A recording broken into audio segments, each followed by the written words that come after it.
Hi there, I'm Raeya and I am an accredited exercise physiologist, and I have been working at Active Health Clinic for almost 8 years now, so quite a while. We joke that I am now part of the furniture. I am a very committed, very passionate person, and this space is my passion point. So I have personal history of chronic fatigue syndrome, dysautonomia, hypermobility, and all of the complexities that come with those. And I have a history of being quite severely debilitated by those conditions. So pretty much from mid-teens to mid-20s, my life was impacted by these conditions. And towards my later 20s and early 30s, I have had a better balance. My terminology is that I no longer fit the diagnostic criteria for the conditions that I previously did. And it's because I have a really strong management around them in terms of prevention of flare-ups and boom and busts and those kind of factors. It's not to say that I'm perfect and I have all the answers, but it is to say that I have an understanding of my traffic lights, of my capacity, and what works best for me, and that work-life balance that we kind of strive for. So when I was unwell, I made myself 2 promises, and that was if I were to ever get better. So I have a history of being bedbound and housebound, and that's lots of time in your headspace.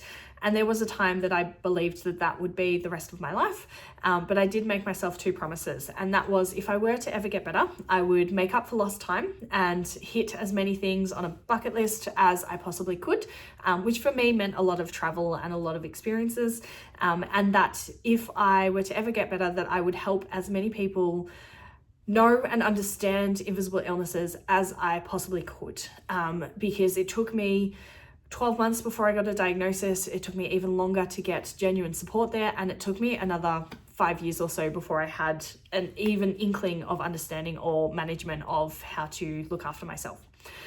So I'm considered the queen of pacing here. Not only am I personally really good at it, but it's because I learnt what not to do when it comes to pacing. I was so bad at it that I learnt all of the ways not to do it, which then created the framework of how I pace. And my skill set here is to support people in understanding what pacing is and how to make that accessible, understanding that we need tools in our toolkit to manage our invisible illness and how to create them, how to get good at using them, and then how to reference back to them when we need.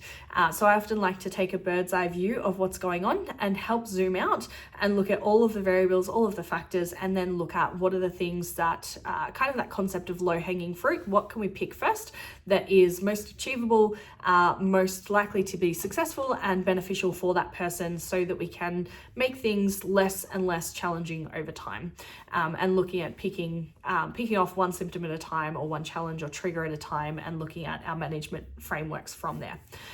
So I went on from being housebound, bedbound, severely unwell, to integrating back into studying part-time, integrating into working part-time. So I started my career in personal training, in yoga and Pilates instruction, and health and well-being and health coaching. And then over time that expanded into getting into university, doing my Bachelor of Clinical Exercise Science, which then led to my Master's of Exercise Physiology. And I've been an EP ever since. So I focus on what do I focus on? Lots of things, actually. But that's my background of where I come from. And I often tell people that I focus on the physiology of exercise physiology. So looking at, there are times, many times, that exercise isn't feasible for someone, it isn't safe for someone, and it's not accessible. So looking at the physiology of better understanding our health and looking at what our capacity is and what our restrictions are, and working within our energy envelope and our spoon theory, and budgeting accordingly so that we're minimizing our booming and busting. So my personal background is sort of what provided my skill set to jump into this area, and then working with evidence-based practice, working within the research, and staying ahead within what we're learning about invisible illnesses. So originally I knew a lot about chronic fatigue, which then meant I started learning in that space, and over the last decade of being a clinician, I have focused on expanding what it is that I know about invisible illnesses, and that went from chronic fatigue to chronic pain to dysautonomia to hypermobility to connective tissue disorders like HSD or EDS, and then into things like sleep disorders and long COVID and neurodivergent related burnout and neuroaffirming practicing and trauma-informed practicing and all of that. So I've loved every minute of being a clinician. And you'll be watching this video because you're wanting to get to know me for some reason. So whether that be because you've seen me in the members platform or on our social media, or whether you're booked in for a session with me in the clinic. But I pride myself on being an open book and meeting you with where you're at.